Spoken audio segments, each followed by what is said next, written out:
Et yo l'équipe, ravi de vous retrouver aujourd'hui pour cette nouvelle vidéo. Et tout d'abord, joyeux Noël à tous bien entendu. J'espère que vous avez passé de bonnes fêtes, et vous voyez, je vous montre les deux petits Niforanto que j'avais reçus. Et je me dis que l'un d'entre vous pourrait être content de le recevoir. Et donc, vous l'avez compris, petit concours. Le gagnant choisira un des deux nids, et je lui enverrai. Sur ce, générique.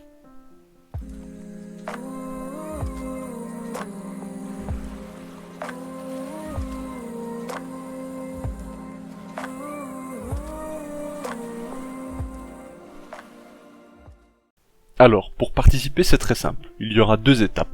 La première étape, ce sera tout simplement de trouver le nom de code dans cette vidéo. Il y aura plusieurs lettres avec un petit effet sonore pour vous signaler que c'est une lettre à noter. Vous les notez sur le côté et vous m'envoyez ce code au final, par mail, par message privé sur Facebook ou Instagram, ça fonctionne. Peu importe, choisissez et j'y répondrai. Ça validera votre participation. Deuxième chose, notez sous la vidéo que vous participez, sans m'indiquer le code. Ça c'est important, n'indiquez pas le code que vous avez trouvé, ça c'est très important. Sinon je serai obligé de supprimer le commentaire malheureusement. Donc vous me mettez un petit message, je participe à la vidéo, je participe au concours, enfin peu importe, vous me mettez que vous participez. Alors, c'est dissimulé dans la vidéo, à plusieurs petits moments, vous aurez des lettres qui vont apparaître avec un effet sonore, c'est très simple. J'espère en tout cas que cette vidéo vous plaira, c'est un petit cadeau qui est totalement gratuit, vous n'avez rien à faire à part participer si vous le souhaitez, et ensuite le gagnant m'enverra ses coordonnées, choisira l'un des deux nids, et je m'occuperai du reste. Vu la situation, c'était un peu délicat pour moi d'envoyer des fourmis, tout simplement parce que j'ai pas de pack chauffant déjà, et puis voilà, c'est pas une période propice on va dire. J'espère en tout cas que vous avez passé de bonnes fêtes, que c'était vraiment agréable de passer ces moments soit seul, soit en famille, peu importe, mais j'espère que vous vous êtes bien amusés. Vous avez pas trop picolé aussi, on va pas se mentir. Et comme vous le voyez, des images en fond, oui, parce qu'en fait j'ai réalisé deux vidéos en une, tout simplement, parce que je me suis dit que c'est bien plus sympa de visionner des images intéressantes par la même occasion, bien entendu. Sur ce, je vous souhaite un bon visionnage, et n'oubliez pas les petits prérequis. C'est important, je compte sur vous. Bonne chance.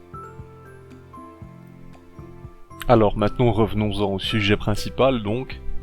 C'est quand même l'espèce qu'on a sous les yeux, les Ondotomachus aematodus. Je bégaye un peu dessus à chaque fois, c'est compliqué d'enchaîner rapidement, je vous avoue que c'est pas simple. Alors, tout simple, je vais tout simplement vous informer directement, celles-ci ne sont plus chez moi. Je vous rappelle, elles étaient donc arrivées chez moi tout simplement par le biais d'Antoine, qui les possédait. Il m'a proposé de garder celles-ci durant une période, tout simplement pour vous en faire des images, pour moi profiter de Ponérine, apprendre un peu comment elles évoluent, comment elles sont, leur comportement, leur façon d'être, leur façon de chasser, toutes ces images que je vous ai déjà montrées par la même occasion, donc j'ai partagé un peu ce contenu. Et on a trouvé un preneur, oui, quelqu'un m'a contacté parce qu'il était intéressé. Et celui-ci, au fait, vit vraiment proche de chez moi. Et je suis vraiment content, du coup il est venu en personne, on a fait l'échange tout simplement, il a récupéré la cuve et ses petites ponérines, Ondotomachus, qui sont vraiment magnifiques et surprenantes. Et je vous informe qu'il a déjà eu la chance de pouvoir écouter ces claquements de mandibules hyper impressionnants, et il est ravi de sa colonie, donc tout le monde est content. Antoine a tout simplement vendu son espèce, il est très heureux. La personne qui l'a obtenu, pareil, très heureux, et moi je suis très content déjà que ça vous a plu de les observer, et de pouvoir aussi être le bien entre les deux, d'avoir reçu cette espèce un minimum chez moi et tout ça, franchement ça me fait plaisir. Comme vous le voyez, celle-ci est partie avec pas mal de couvains, vous voyez que il y avait cocon, couvain, enfin il y avait vraiment tout pour rendre tout simplement donner la colonie dans un bon état, très bon état même. Et au final, c'est vraiment une espèce surprenante. Regardez d'ailleurs, ici je pense que c'est une ouvrière fraîchement née. De par sa coloration, parce que c'est vrai qu'elle est différente des autres, vous le voyez immédiatement, elle est beaucoup plus claire. Les mandibules sont très clairs également, je pense sincèrement qu'elle venait de naître, ou du moins il y avait très peu de temps. C'est une petite image que j'ai trouvé sympa parce que c'est vrai qu'on voit la différence de coloration.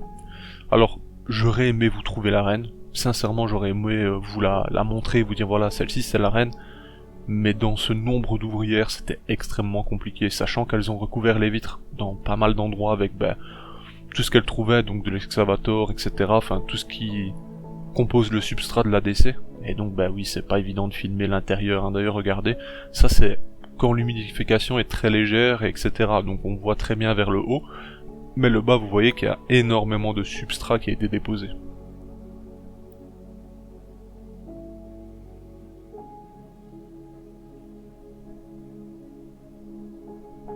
Enfin, c'est vraiment une très très belle espèce. Hein. D'ailleurs, dites-moi en commentaire, vous en possédez vous des Odontomachus? Parce que c'est vrai que bah, je connais pas énormément de gens avec cette espèce, du moins sous ce nombre. C'est plus intéressant.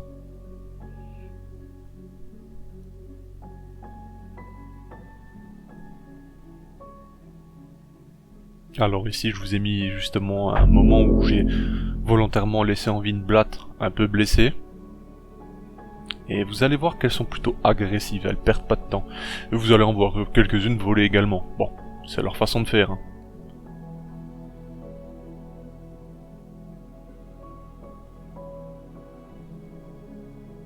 Vous le savez donc, elles ont un aiguillon qui permet d'injecter une sorte de venin à l'intérieur de la blatte, et bon, celle-ci meurt très rapidement par la suite. Elles ont cette technique aussi de pouvoir voler en peu de temps, mais une fois qu'elles l'ont attrapé, c'est extrêmement puissant comme mandibule, franchement.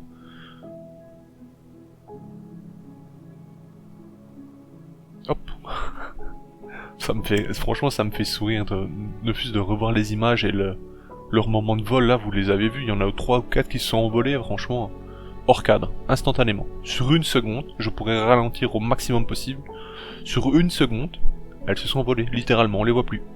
C'est quand même incroyable. Je pense que le ralentissement nécessaire est de 1600 images par millième de seconde, enfin c'est vraiment... Je crois que c'est vraiment un ralentissement hyper puissant qu'il faut pour pouvoir ne fût-ce que observer la fermeture, mais vous voyez, pas instantané, sous quelques millièmes de seconde également, donc c'est très rapide quand même. Mais j'ai pas les statistiques exactes, parce que le but de cette vidéo n'est pas de vous donner voilà, la vitesse de fermeture et toutes des choses que je pourrais lire et que vous pourriez lire également, mais de vous informer un minimum sur l'espèce qu'on observe. Et je vous avoue que je les ai possédés une semaine et demie environ. Je vous avais tourné 2 vidéos en prévision dessus. Et sur ce temps-là, bah ouais, franchement, c'est extrêmement kiffant, quoi. L'agressivité, la façon dont elles ont de se comporter. Enfin, vous allez voir par la suite également, leur méthode de communication, c'est vraiment très impressionnant.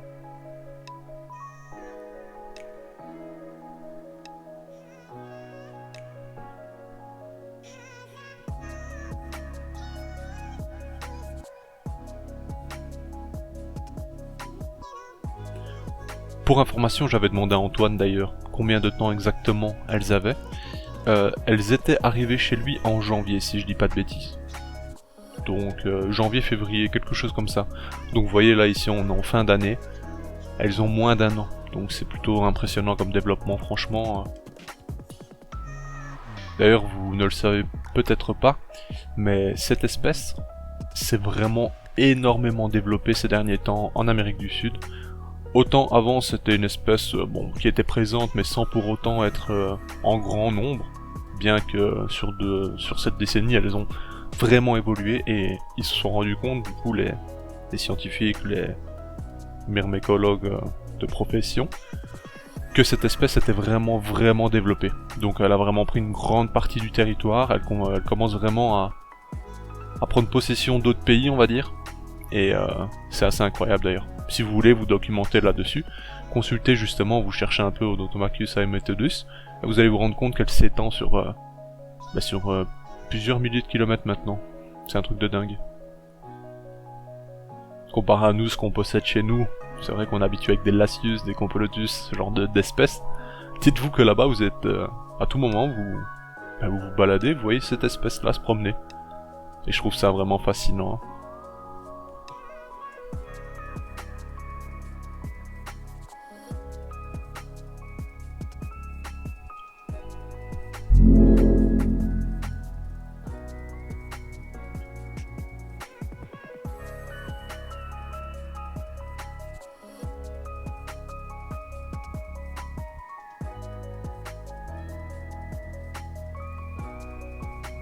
Elles ne sont pas bonnes en escalade, et donc comme vous le voyez, je vous ai filmé un moment où elles recouvrent un mur en fait, elles recouvrent les parois de leur terrarium pour pouvoir grimper.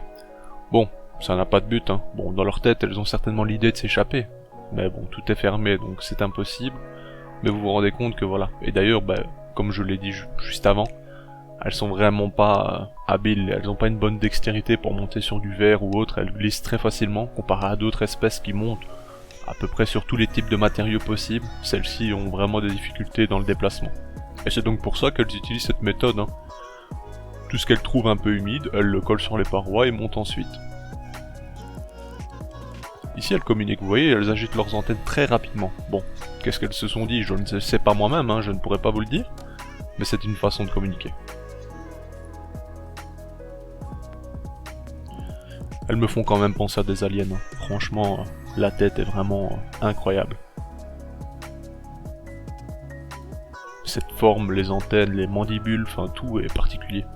Leur coloration, il y a tout qui va, hein. Enfin voilà, on va cesser pour cette espèce. J'espère que les images vous ont plu, et on va passer maintenant au Crematogaster scutellaris.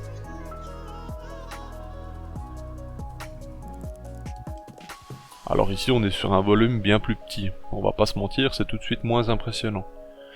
Mais franchement elles sont surprenantes aussi ces petites Crematogaster. D'ailleurs elles sont mignonnes, hein, ça tout le monde le sait. Vous voyez leur setup n'a pas changé parce qu'il y a encore bien de la place, hein. J'ai toujours mon premier nid Foranto. Et bah, ça fonctionne du tonnerre. Vous vous rappelez au début c'était une gine seule, donc cette année, enfin de l'année passée plutôt. Pour ne pas dire de bêtises, c'est une gine de l'année passée qui n'avait pas encore fondé. Elle a fondé cette année en début d'année, et maintenant j'ai environ 80-100 ouvrières plus ou moins. Ce qui est vraiment pas mal pour une première année. Alors je n'ai pas comparé avec d'autres éleveurs ou ce qui se voit en nature, mais je pense que j'ai une évolution plutôt intéressante.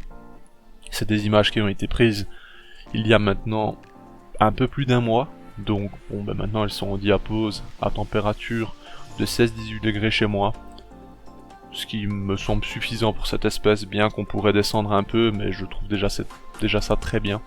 Alors mes paroles ne sont pas scientifiques, elles ne sont pas à prendre à la lettre, libre à vous de faire la diapose dans les conditions que vous souhaitez, bien qu'il faut respecter un maximum, je veux dire, leur vie en extérieur, leur vie dans la nature, comment ça se passe, etc. Donc il faut vraiment vous baser là-dessus, et de ce qui a été vu déjà et prouvé entre guillemets par d'autres éleveurs, bien que vous êtes libre de vos actes bien entendu, hein, mais moi ça sera ça en tout cas, 16-18 c'est très bien pour elles. Je ne suis pas certain que ça ralentira totalement leur évolution. Si ce n'est pas le cas, la prochaine diapo sera plus brutale entre guillemets, les températures seront plus basses, mais pour l'instant ça suffira. Alors vous voyez qu'elles se sont très bien développées, qu'elles ont ramené du sable également à l'intérieur du nid. Tout ce que vous voyez, les petits grains, en fait c'est des grains de sable. Pourquoi, je ne sais pas. Là, ici contre la vitre, en fait, ça paraît dégoûtant, comme vous l'avez vu, c'est tout simplement le lieu où elles font leurs excréments, si je puis dire. Elles ont mis du sable quand même, ça c'est une bonne chose je trouve. Elles ont quand même placé du sable, donc elles ont fait un peu des toilettes improvisées. Ici vous les voyez hein, dans un très gros zoom, et elles sont impressionnantes. Et là vous voyez l'aiguillon sortir, parce que oui la Crematogaster possède un aiguillon. Moi je les trouve ultra mignonnes, franchement, leur côté bicolore, déjà ça leur apporte un charme, hein, on va pas se mentir. Et je sais pas, la façon dont elles se comportent, la façon dont elles attaquent, la façon dont elles se défendent également.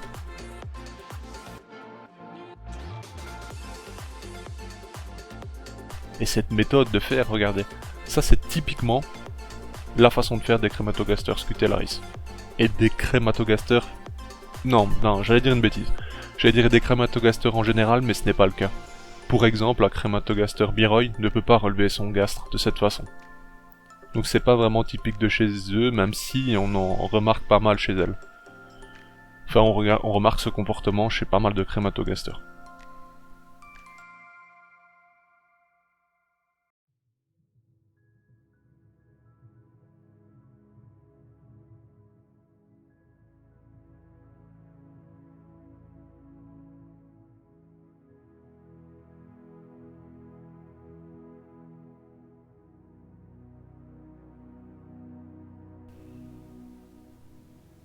Ici vous voyez sous le gastre elle a une partie enfoncée, c'est marrant ça, j'aurais jamais pu le voir autrement quoi. Elles sont vraiment mignonnes, hein. Je sais pas ce que vous en pensez mais... Dites-moi en commentaire si vous possédez d'autres espèces de Crematogaster, ou si vous avez également des Crematogaster scutellaris. Là vous voyez la façon dont on les voit en étant à 20 centimètres par exemple. Donc là, vous êtes à 20-30 centimètres, ben vous vous rendez compte que le zoom est très important pour vous fournir les images ici. Et j'en suis plutôt satisfait. Je vais pas vous mentir, ça me plaît. Quand on regarde diverses espèces comme ça dans un... Enfin, tout simplement avec des zooms plus importants et autres, je trouve qu'on rentre dans un monde totalement différent en fait. Nous, de notre vue extérieure, ben, on peut pas voir ce genre de choses. Par contre, quand on utilise des logiciels, enfin logiciels ou tout simplement des lentilles ou divers outils nous permettant de zoomer fortement dessus, je trouve que là vraiment on se sent plus impliqué dans leur petit monde. Et si vous remarquez également la partie qui les protège en soi, dans le bas du thorax, c'est plutôt impressionnant je trouve.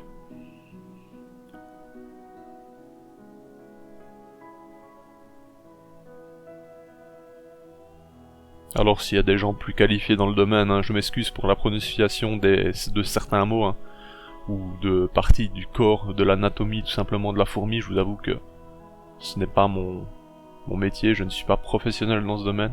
Je suis un petit vidéaste avec des idées et tout simplement le partage que j'aime quoi. Donc j'avoue si j'en frustre l'un ou l'autre en parlant de pétiole ou ce genre de choses, désolé. Hein. J'essaie d'informer mais à mon échelle. Regardez ici. Bon voilà la blatte pas totalement morte, hein. C'était dans le but de la vidéo de vous montrer un peu comment ça se passait. Et là vous vous rendez compte, c'est leur façon de faire. Bon elles sont un peu désorganisées mais elles montent directement leur gaste. Et en nature vous pouvez très bien les observer, entourer une proie. Bon ici c'est une proie bien trop grande pour elle, hein. Clairement on va pas se mentir. Mais elle l'entoure et ensuite vous pouvez assister à un bal soit d'attaque soit de défense qui est plutôt impressionnant. Bon, je n'ai pas laissé la blatte s'agiter un long moment, j'ai juste capté ces images et je me suis occupé d'elle juste après.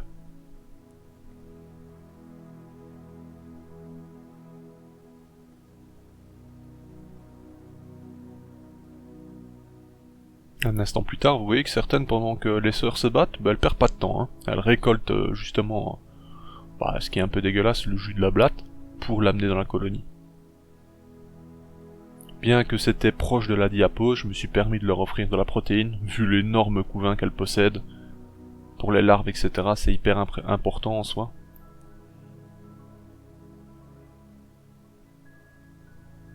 Regardez, elles agitent le gastre, on dirait qu'elles agitent le gastre en mode elles sont contentes, vous voyez. Bon, bien sûr, c'est mon interprétation, hein. Il y a certainement un but scientifique à cela, mais... Ou peut-être pas d'ailleurs, j'en sais rien du tout. Bien que toutes petites, elles sont vraiment mignonnes. Et d'ailleurs, faites un test. Bon, si vous le voulez, bien sûr.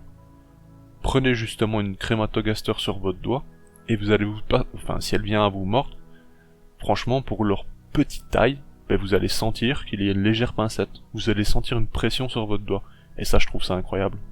Aussi petites qu'elles soient, elles sont puissantes en fait. Vraiment. Bon, c'est pas nouveau, tout le monde sait que les fourmis sont extrêmement puissantes. Mais même ces toutes petites espèces.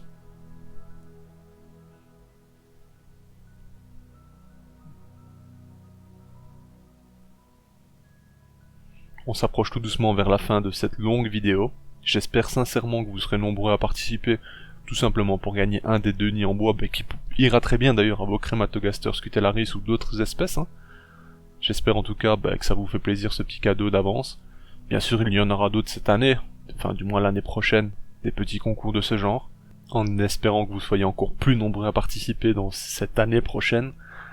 Et comme chez nos espèces, j'espère exploser, pour être franc. Sur ce, je vais vous laisser continuer de regarder les images, de peut-être noter vos lettres, et on se dit à bientôt l'équipe. Je vous souhaite une bonne fin d'année, et on se dit à bientôt. Bye l'équipe.